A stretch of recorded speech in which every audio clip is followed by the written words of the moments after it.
You've been failing at the same goals for years, and you have absolutely no idea why. You think it's a lack of discipline. You think it's bad luck. You think you're just not smart enough. But the truth is way more disturbing than that. Your brain is systematically sabotaging you with invisible mental traps you don't even know exist. And today, we're exposing all of them. You believe you're in control of your life way more than you actually are.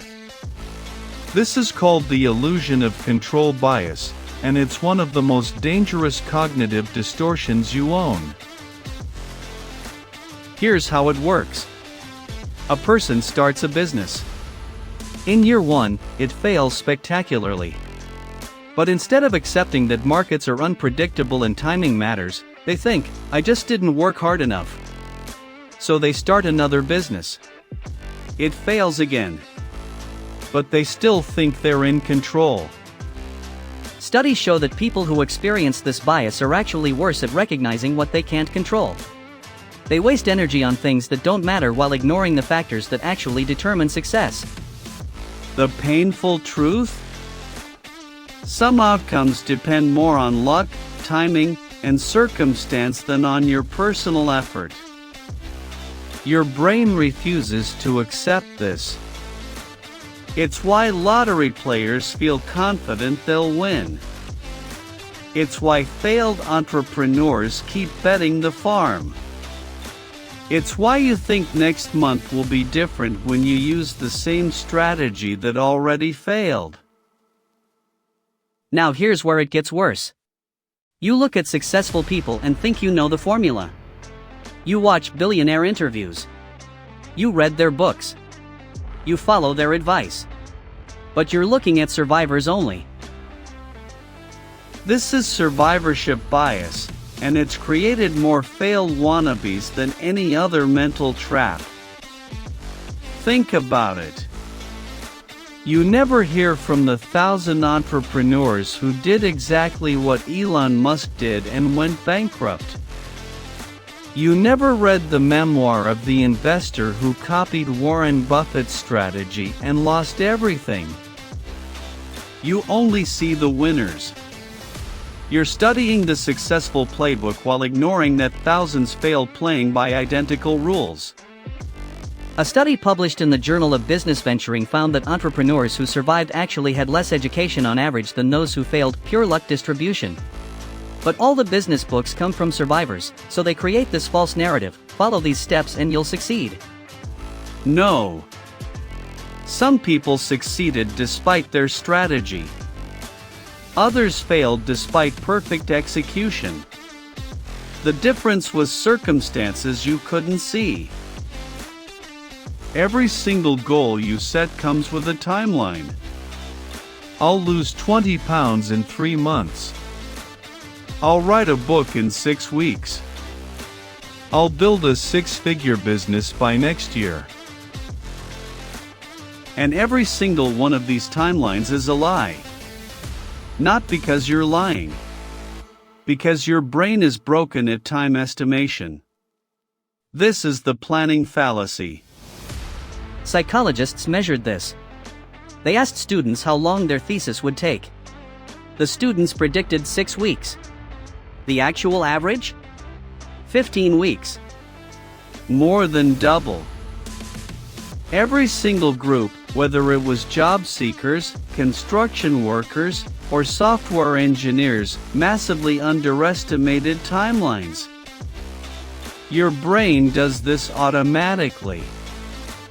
It ignores the complexity that always emerges. It assumes conditions will be perfect. It forgets about the 1,000 small obstacles that consume real time. Here's what destroys you: when the timeline fails, you feel like a failure. But the failure wasn't you. It was the plan. You set an impossible deadline, missed it, then blamed yourself instead of recognizing that human brains cannot predict time accurately. This creates a cycle where you feel perpetually incompetent, even when you're outperforming your realistic capacity.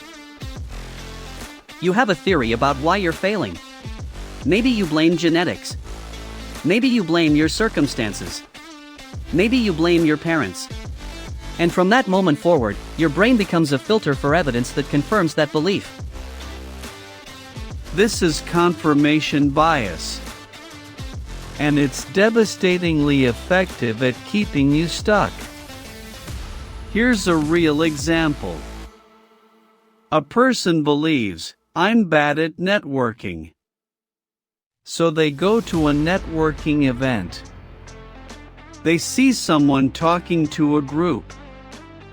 Their brain interprets this as, I could never do that, I'm awkward.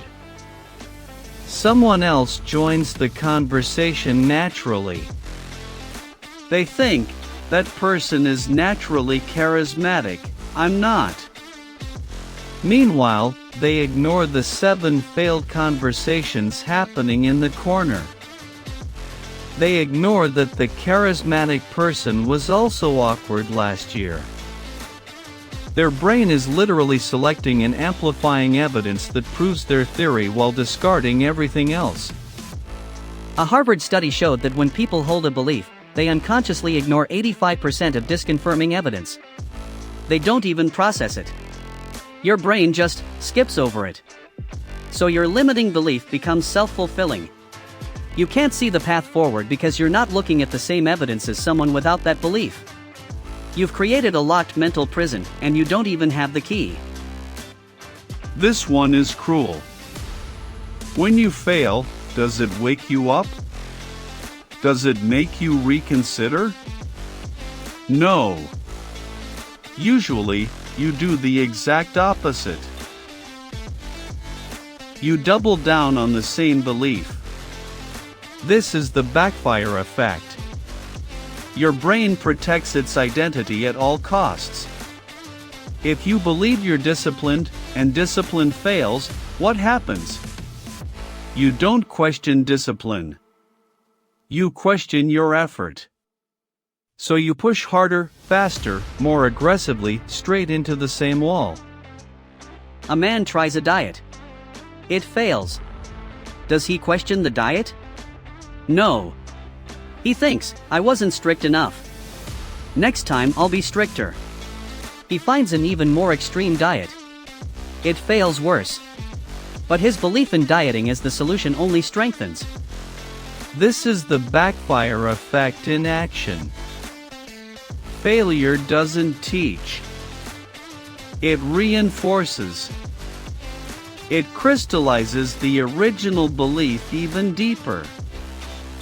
You'll literally do more of what doesn't work because admitting the approach is wrong would shatter your identity as someone who knows what they're doing. The brain does this automatically.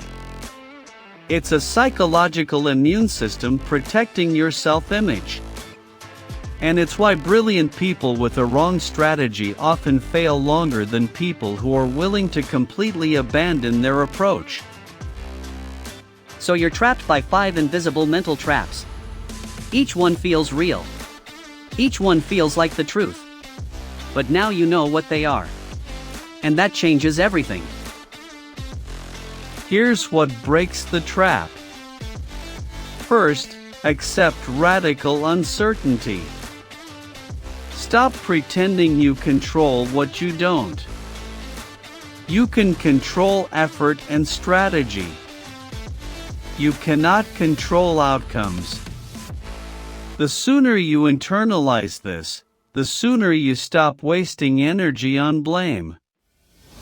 Second, study survivors and the dead. Don't just read success memoirs. Find people who tried and failed. They're the hidden curriculum. Third, build time buffers. If you think something takes 4 weeks, assume 8. This isn't being pessimistic. It's being realistic. Your brain can't predict time, so don't trust it. Fourth, actively seek disconfirming evidence. Set a timer. Spend 10 minutes trying to prove yourself wrong. This feels awful. Do it anyway. And finally, the most important one, get comfortable with abandoning strategies. Your identity doesn't have to be attached to the approach. You're not weak for changing directions. You're intelligent. Smart people adapt. They don't just push harder in the same direction forever. The people who actually break through aren't the most disciplined. They're the most flexible. They're the ones willing to let beliefs die so they can actually grow. Your failures aren't character flaws. They're not proof you're not good enough. They're proof that your brain is using broken mental strategies that worked for survival but destroy you in modern life. But now you know. You can see the traps. And the second you see them, you have the power to choose differently. If this changed how you think about your failures, about your strategies, about why you keep getting stuck, subscribe and hit the bell. Because next week, we're breaking down the exact framework that